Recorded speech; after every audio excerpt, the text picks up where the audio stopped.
Imagine a world where around every corner hides a treasure waiting to be discovered, where each step leads to excitement and adventure. Today, I invite you to embark on a journey that will not only enrich your life, but also awaken the explorer within you. My name is Michelle, and I'd like to help you explore the world's hidden treasures. Welcome to the world of geocaching. So what exactly is geocaching? Geocaching is a real-world outdoor adventure treasure hunting game that inspires and enables exploration, discovery, and adventure. A geocache is a physical container containing a logbook that comes in many different shapes and sizes. You can see a variety in my pictures here. The small green one is a nano, often very hard to find and can be even smaller than this one here. The large one that my son is carrying out of the bushes is one of the largest we have found and filled to the brim with swag. The third one is a magnet made to look like it's part of the pole. The first time I tried to find one like this, it took a lot of time and research.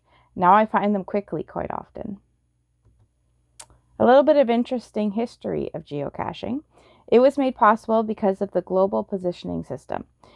Civilian GPS devices became 10 times more accurate on May 2nd, 2000, when selective availability was turned off. The concept of geocaching as we know it today began with a single act of creativity and adventure.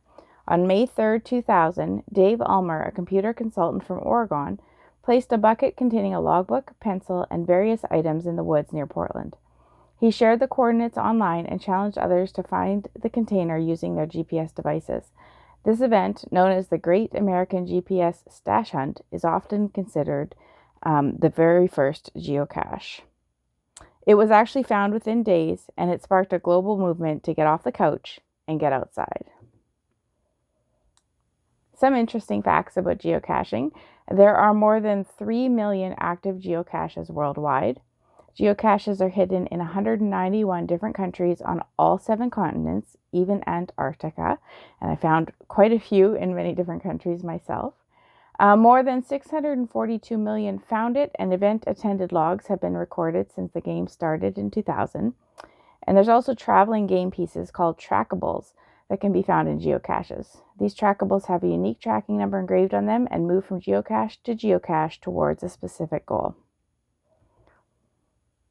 When I was first introduced to geocaching, I nearly gave up on my first day when I came up empty with everyone I searched for. If it wasn't for someone helping me with some hints and tricks to find my first couple, I may have never tried again.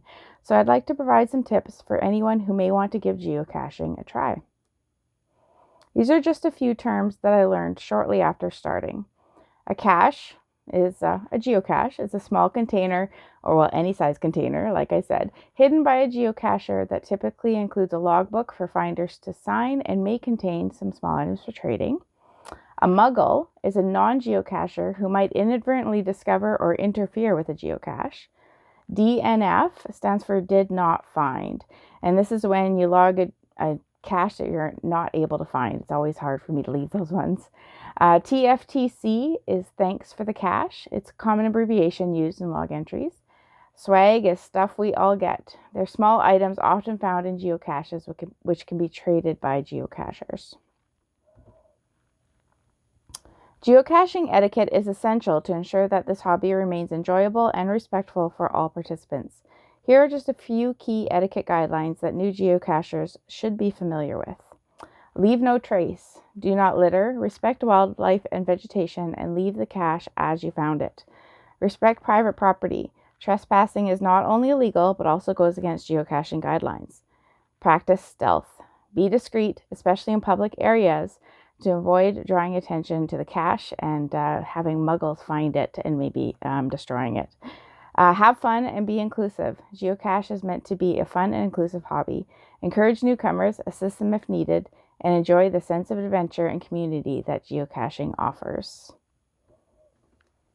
So how do you get started? First, you're going to want to create a free account on geocaching.com or another website or app. Geocaching.com is the official app. These platforms serve as a primary hub for the geocaching community and provide access to a vast database of geocache listings. Use the geocaching website or app to search for geocaches near your location. You can filter searches by difficulty, terrain, size, and other factors to find geocaches that match your preference and skill level. Select an easy or beginner-friendly cache to start with. Look for caches with low difficulty and terrain ratings, often indicated as 1 out of 1 or 1.5 over 1.5, as these are typically simpler to find and access. Before heading out, thoroughly read the cache description, hints, and any recent logs left by other geocachers. These details can provide valuable information and clues to help you locate the cache. Bring essential items, such as a pen for signing the logbook, a small trinket or swag to trade if you'd like, and any tools you might need for certain types of caches, such as a flashlight for night caching, maybe tweezers for small nanos. Use your GPS device or smartphone to navigate to the provided coordinates. Pay attention to the distance and direction indicators as you get closer to the cache location. Once you're near the coordinates, start searching for the cache. Caches can be hidden in various ways, so keep your eyes peeled for cleverly concealed containers such as camouflage containers, hollowed out logs, or hidden in urban environments. When you find the cache, open it. Sign the logbook with your geocaching username and the date of your find. You can also leave a brief message if you'd like. After your successful find, log your discovery on the geocaching website or app. Share your experience, leave a friendly comment, and rate the cache's difficulty and terrain. This helps other geocachers and the cache owner. Alternately, do remember to also log your DNFs. Not only will it remind you that you've already looked for that cache if you come back to it again, but it could alert the owner if the cache has something amiss. With your first cache under your belt, you're officially a geocacher.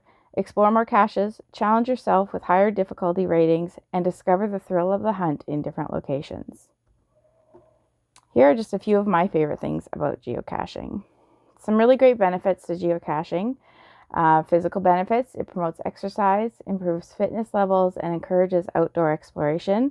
I've pushed myself to go just an extra 500 more meters or take one more walk around an area just to try and find that last geocache so many times. Mental: enhances problem-solving skills, spatial awareness, and critical thinking. Social: fosters teamwork, strengthens family bonds, builds friendships, and connects with a global community of enthusiasts. Though not all of my friends have been converted to geocaching enthusiasts, they have helped me find one geocache or two along the way. So many stories that I could tell you about my geocaching adventures, whether it be solving a puzzle with a friend, a discouraging DNF I hated to leave or return to many times before finally making the find, or even the incredible locations they have brought me to that I would never have discovered if it hadn't been for geocaching, even in my hometown. The first picture here is one of my favorite pictures of my youngest and I. We were just out on a geocaching adventure just outside of Thunder Bay. The second picture is a family vacation we took in Hawaii, all of us working together to find a few geocaches on our last day before we headed out. The third picture was in El Yunque Rainforest. I went there with a friend, and we had already walked around this area and were on our way to our next hike when I realized I forgot to check if there were any geocaches while we were there. Turns out there was. I made her turn around and bring me back so I could walk it again and score the cache and grab this picture as quick as I could so I can then run away from the spider webs. A couple of my favorite caches. This first two pictures you'll see is Rusty the Dragon. This is a geocache I had on my to-find list for 3 years before I finally had the opportunity to get there with my kids. Rusty is 10 feet tall, 14 feet long, covered in metal scales, and breathes actual fire. And this is one of the times where it's okay to go on their property because they say in the cache it is fine to go on the property. That's why they built it there. He's actually located just outside of Minneapolis. Free Spirit on the right is by far one of the most interesting geocaches I've ever found. It's located at a memorial plaque remembering the lives of 3 men who lost their lives in a plane crash of a Cessna N9881X, October 26, 1971 in Hovland, Minnesota. The wreckage and remains were finally found 12 years later on May 24th, 1983.